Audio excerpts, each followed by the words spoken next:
कुछ देर की खामोशी है, कुछ देर की खामोशी है, फिर शोर आएगा। अभी गद्दारों का वक्त है, कल हमारा दौर आएगा।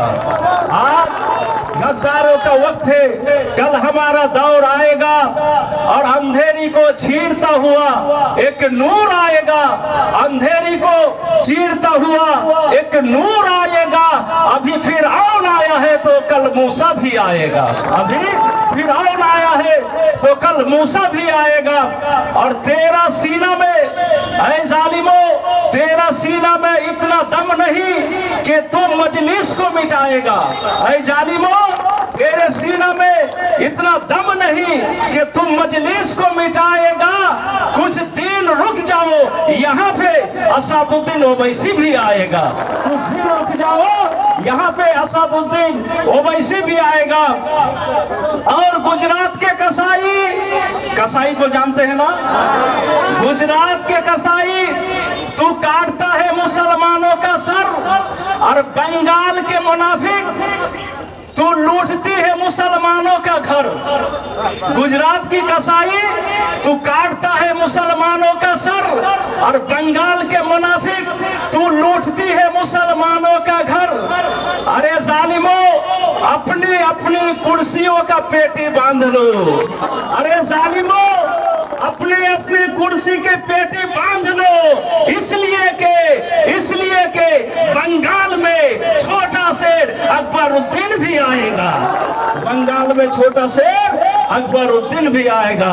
बिरादर मुअज्जज, आज के दो चारटी কথা আপনাকে আমি বলবো এই মঞ্চে দাঁড়িয়ে। যেটি কথা বলবো অরিজিনাল বলবো, কারণ আমরা কারো চামচা নই, আমরা কারো চটি চাটি না। আর আমরা দুনিয়ার কোন প্রধানমন্ত্রী মুখ্যমন্ত্রীকে ভয় করি না। আমরা একমাত্র ভয় করি তো আমার আল্লাহকে দেখে ভয় করি। কাকে? আমার আল্লাহকে দেখে ভয় করি। এবার আসুন প্রশ্ন আর দু একটা উত্তর আপনাদের সম্মুখে আমি দেব। ধ্যান দিয়ে ভালোভাবে মন লাগিয়ে শুনবেন। আচ্ছা, আমাদের মুখ্যমন্ত্রী আমাদের পশ্চিম বাংলার মধ্যে জগন্নাথ মন্দির তৈরি করলেন, আমরা কিছু বলেছি? বলিনি। আমাদের মুখ্যমন্ত্রী দুর্গাঙ্গন তৈরি করলেন, আমরা কিছু বলেছি? বলিনি। আমাদের মুখ্যমন্ত্রী আরো অন্যান্য জায়গাতে অনেক কোটি টাকা খরচ করে কালী মন্দির তৈরি করলো, আমরা কিছু বলেছি? বলিনি। আপনার প্রত্যেক বছর দুর্গা মণ্ডপে 1,12,000 করে টাকা দিয়েছে, আমরা কিছু বলেছি? আমরা কিছু বলিনি, আমরা কিছু বললাম না। কিন্তু দিদিকে কেউ প্রশ্ন করলো, দিদি আপনি তো হিন্দু ভাইদের জন্য মন্দির করলেন, হিন্দু ভাইদের জন্য আপনি আরো অন্যান্য ব্যবস্থা করলেন, তাদের পূজার মণ্ডপে অনেক টাকা পয়সা দিলেন, কিন্তু মুসলমানদের জন্য আপনি কিছু করলেন না। আপনি মুসলমানদের জন্য কিছু করলেন না। কেউ এসে বলল, দিদি আপনি এক কাজ করেন। কি কাজ? যে আপনি মুসলমানদেরকে একটি ইসলামিক কলেজ আর একটি আঞ্জুমান তৈরি করে দেন, যে ইসলামিক কলেজে মুসলমানদের ছেলে মেয়েরা পড়বে আর যে আঞ্জুমান থেকে মুসলমানদের নওজওয়ানেরা শিক্ষা অর্জন করবে, ওই জন্য আপনি একটা কলেজ তৈরি করেন। দিদি বললেন ঠিক আছে দেখছি। দিদি কলেজ তৈরি করলো না, দিদি কি করলো? দিদি মুসলমানদের যেটি ওবিসি ছিল সেই ওবিসি কে বাতিল করে দিল আর জানিয়ে দিল যে এই মুসলমান তোমরা কলেজে পড়াবা, চাকরি পাবা, তাহলে না তোমাদের ওবিসি কে বাতিল করে দিলাম, তোমাদের চাকরিকে শেষ করলাম, আর কলেজে পড়ানো দরকার নয়। আবার একজন বলল, দিদি তাহলে এক কাজ করেন, মুসলমানদের অনেকে ওকাবের সম্পদ পড়ে আছে, ওকাবের জমিন পড়ে আছে, ওই জায়গাতে একটি ছোট স্কুল তৈরি করে দেন, ওই জায়গাতে একটি শিক্ষার ব্যবস্থা করে দেন। মুসলমানদের অনেক ওকাবের জমিন আছে। দিদি বলল ঠিক আছে। তার কিছুদিন পরে দিদি মনে করলো মুসলমানদের ওকাবের সম্পদে স্কুল তৈরি করতে হবে, টাকা খরচ হবে, আমি স্কুল তৈরি করতে দেব না। ওই জন্য দিদি কি করলো? মুসলমানদের ওকাবের সম্পত্তিটাকে খেয়ে নিল, মুসলমানদের ওকাবের সম্পত্তিকে খেয়ে নিল, মুসলমানদের জন্য ওকাব বিল লাগু করে দিল, মুসলমানরা ওকাব থেকে আর কিছু পাবে না। তারপরে সেই লোকটা বলতে লাগলো, দিদি মুসলমানদের চাকরি খেয়ে নিলেন, মুসলমানদের মসজিদ মাদ্রাসা খেয়ে নিলেন, মুসলমানদের সবকিছু খেয়ে নিলেন। এখন তো মুসলমান রাস্তায় নামবে কিনা? আমাদের চাকরি যদি চলে যায় আমরা রাস্তায় নামবো, আমাদের মসজিদ আমাদের মাদ্রাসা যদি চলে যায় আমরা রাস্তায় নামবো। দিদি বলল চিন্তা করতে হবে না, মুসলমান রাস্তায় নামতে পারবে না। বলে কেন? বলে ওকাব খেয়েছি, তাদের আপনার কি বলে স্কুল খেয়েছি, কলেজ খেয়েছি, চাকরি খেয়েছি, তারাকে রাস্তায় নামতে দেব না। দিদি আপনার 22 জন থেকে 25 জন মন্ত্রীকে নিয়ে গিয়ে আপনার সংসদে গিয়ে আপনার কি করলো, এসআইয়ের বিলে সহি করে দিয়ে এসআইয়ের চালু করে দিল, মুসলমান যেন রাস্তায় নামতে পারে। এইভাবে মুসলমানদের সঙ্গে গাদ্দারি করা হচ্ছে। আপনাকে আমি জিজ্ঞাসা যদি করি যে এই মুসলমানদেরকে আপনি স্কুল দিলেন না, কলেজ দিলেন না, আবার এসআইআর লাগু করে দিলেন, যখন এই সমস্ত জিনিস আপনি করে দিলেন তাহলে মুসলমান কি করবে? মুসলমান তো আর আপনাকে ভোট দেবে না, মুসলমান তো আর আপনাকে চাইবে না। তখন দিদি বলল কি না, মুসলমান চাইবে, মুসলমান আমাকে ভোট দিবে। এইখানে একটা মজার কথা আছে, দিদি বলছে যে মুসলমান আমাকেই ভোট দেবে, মুসলমানের চাকরি খেয়েছি, মুসলমান আমাকে ভোট দিবে, মুসলমানদের মসজিদ মাদ্রাসা খেয়েছি, মুসলমানরা আমাকেই ভোট দেবে, মুসলমানদের সব খেয়েছি, মুসলমানরা আমাকে ভোট দেবে। বলে কেন? বলে এই জন্যই যে মুসলমানদের জন্য আমি একটা ভিটামিন ট্যাবলেট তৈরি করে রেখেছি। কি তৈরি করেছে? Vitamin tablet, vitamin tablet, vitamin tablet তৈরি করেছি। তারপরে দিদি কি করলো, মাঠের মধ্যে ময়দানের মধ্যে কয়েকজন অপদার্থ ডিগ্রিহীন ডাক্তারকে ডাকলো। ওই অপদার্থ ডিগ্রিহীন ডাক্তাররা মাঠে নামলো ভিটামিন ট্যাবলেট নিয়ে। একজন ডাক্তার মাঠে নেমে বলছে, এই মুসলমান, তোমরা যদি বিজেপিকে যদি টিএমসি কে ভোট না দাও আর বিজেপি যদি চলে আসে তাহলে কিছুই রাখবে না, একদম মেরে শেষ করে দেবে। এই ভিটামিন ট্যাবলেট একটা ডাক্তার বেঁধে দিল।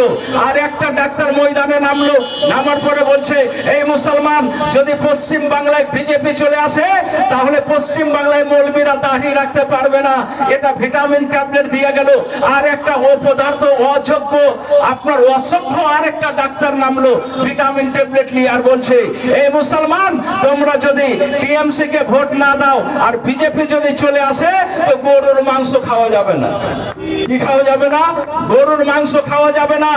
আমি বুঝতে পারলাম, এই মুসলমান শোনো, আমি সেই অপদার্থ অযোগ্য ডিগ্রিবিহীন ডাক্তারদেরকে বলতে চাই, এই ডিগ্রিবিহীন ডাক্তার, অপদার্থ ডাক্তার, অযোগ্য ডাক্তার, এইভাবে তোমরা মুসলমানদেরকে বিজেপির ভয় দেখাচ্ছে। মনে হচ্ছে তাদের কাছে আল্লাহ বলে কোনো জিনিস নাই, তাদের কাছে আল্লাহ বলে কোনো জিনিস নাই। কিন্তু আমরা মুসলমান, তোমার ভয় দেখালে আমরা ভয় করব না, কারণ আমরা জানি যে মৌতের মালিক হচ্ছে আল্লাহ, হায়াতের মালিক হচ্ছে আল্লাহ, সমস্ত জিনিসের মালিক হচ্ছে আল্লাহ। ওই জন্য কোন শায়ের বলেছেন যে গোলামানে মুস্তাফা জান দেনে সে नहीं डरता, গোলামানে মুস্তাফা জান দেনে সে नहीं डरता, ऐसा रहे या चला जाए कुछ परवाह नहीं करता, ऐसा रहे या चला जाए कुछ परवाह नहीं करता। মুসলমান, আপনাদেরকে আমি বলবো যে বিজেপির ভয় করলে হবে? বিজেপি বড় না আল্লাহ বড়? আরে টিএমসির জন্য বিজেপি বড় হতে পারে, কিন্তু আমাদের জন্য আমার আল্লাহ সবচাইতে বড় আছে। ওই জন্য বলবো দিদি, বিজেপির ভয় দেখাবেন না। আর ওই সমস্ত ডাক্তারকেও বলবো যে গোলামি করছেন করেন, কিন্তু ইমানটাকে বিক্রি করিয়েন না। গোলামি করছে করেন, ইমানটাকে বিক্রি করিয়েন না।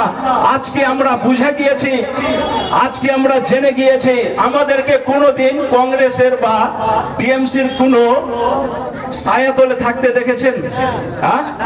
তাদের কোনোদিন স্টেজে আমাদেরকে দেখেছেন? দেখেনি। তাহলে এই স্টেজে কেন আসলাম? কেন আসলাম? এটা কথা বলে আমি শেষ করব। এই স্টেজে আমরা কেন আসলাম? স্টেজে আসার একটাই কারণ আছে। আচ্ছা বলেন, হাদিস আমরা পড়েছি না বিধায়িকা পড়েছে? কে পড়েছে? হাদিস আমরা পড়েছি। ইমানের বিষয় বেশি আমরা জানি না ও জানে? আমরা জানি। তো আমরা হাদিস পাকের মধ্যে পড়েছি। আমরা রাজনীতি করতে আসিনি, আমরা একটাই কারণে এসেছি। হাদিস পাকে আমার নবী বলেছেন, এ মুসলমান, এমন জামানা আসবে যেই জামানাতে তোমাদের দুশ্মন প্রচুর হবে। সবাই চাইবে ইসলাম কো মিটাও, সবাই বলবে ইসলাম কো খতম করো, সবাই বলবে ইসলাম কো লুটা দো। সবাই যখন বলবে সেই জামানাতে কোনদিন সেই জামানার মধ্যে কেউ তোমাদের জন্য আপনার খালিদ বিন ওয়ালিদ হয়ে দাঁড়াবে, কেউ তোমাদের জন্য আপনার সালাহুদ্দিন আইয়ুবী হয়ে দাঁড়াবে, কেউ তোমাদের জন্য ইমাম হুসাইন হয়ে দাঁড়াবে। এই দুনিয়ার মুসলমান যখন এই সমস্ত জিনিস তোমার সামনে চলে আসবে, তোমার ইমানকে লুটার চেষ্টা করবে, তোমাকে মারার চেষ্টা করবে, ধ্বংস করার চেষ্টা করবে। আর সেই টাইমে যদি কোনো লিডার, যদি কোনো মুসলিম লিডার যদি তোমাদের হকের লড়াই করে, তোমাদের জন্য লড়াই করে, তোমাদের জন্য আওয়াজ তোলে, তাহলে তোমাদের ইমানি কর্তব্য হবে যে ওই লিডারের সাথ দেওয়া, ওই লিডারের সাথ দেওয়া। আজকে আমরা হাদিস পড়েছি, হাদিসের মধ্যে যেটা আমরা পড়েছি, আজকে আমরা দেখতে পাচ্ছি ওয়াকাফ জন্য লড়াই করছে আসাদুদ্দিন ওবাইসি। আজকে আমরা দেখতে পাচ্ছি যদি কোনো 3 তালাক যেটা বিল পাস হলো তার জন্য মুখ খোলেন আসাদুদ্দিন ওবাইসি। গুজরাটে আর আপনার উড়িষ্যায় মারা হলো, তার জন্য মুখ খুলছেন আসাদুদ্দিন ওবাইসি। আজকে মুসলমানদের জন্য, মুসলমানদের উপরে যা অত্যাচার হচ্ছে তার জন্য মুখ খুলছেন আসাদুদ্দিন ওবাইসি। আজকে প্রত্যেক মুসলমানের জন্য জরুরি আছে, লাজিম আছে, জরুরি আছে, প্রত্যেক মুসলমানের জরুরি তার ইমানি দায়িত্ব হলো যে আজকে আসাদুদ্দিন ওবাইসি সাহেবের সাথে হাতে হাত মিলিয়ে এই মাথাবাড়ির সরজমিন থেকে একজন বিধায়ককে পার্লামেন্টে পাঠানো আপনাদের ইমানি দায়িত্ব। আপনার যদি ইমান ঠিক থাকে আপনি অবশ্যই ওবাইসিকে ভোট দিবেন, আর আপনার ইমান যদি খারাপ থাকে তো আপনি ওবাইসিকে ভোট দিবেন না, যাবেন টিএমসি কে দিতে। যেই টিএমসির লোকেরা অনেক গাদ্দারি করেছে মুসলমানদের সঙ্গে, অনেক গাদ্দারি করেছে, যে গাদ্দারি আমরা দেখে আর সহ্য করতে পারছি না, যার কারণে আজকে এই স্টেজে দাঁড়িয়ে তাদের বিরুদ্ধে আমরা আওয়াজ তুলতে বাধ্য হয়ে গেছি। ওই জন্য বেরাদার প্রত্যেককে বলবো যে আমাদের সকলের ইমান, আমাদের সকলের ধর্ম ঠিক থাকে, আর আমরা সবাই মিলে আমার নবীর হাদিসের উপরে আমল করে আমরা সবাই মিলে এক হয়ে আসাদুদ্দিন ওবাইসি সাহেবের হাত শক্ত করবো কিনা বলেন? হাত তুলেন ইনশাআল্লাহ। মর্দে মুজাহিদ নওজওয়ান হাত তুলেন, আল্লাহর ওয়াস্তে সবাই হাত তুলেন যে ইনশাআল্লাহ আমরা মিম পার্টিকে ভোট দেব, মিম পার্টিকে জয় করাবো।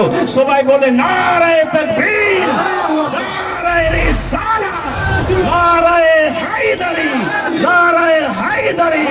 মিম পার্টি আসাদুদ্দিন ওবাইসি, আকবরউদ্দিন ওবাইসি, नाराए तकबीर। हक आया बातिल गया, और बातिल को जाना ही था और हक को आना ही था। अस्सलाम वालेकुम व रहमतुल्लाह।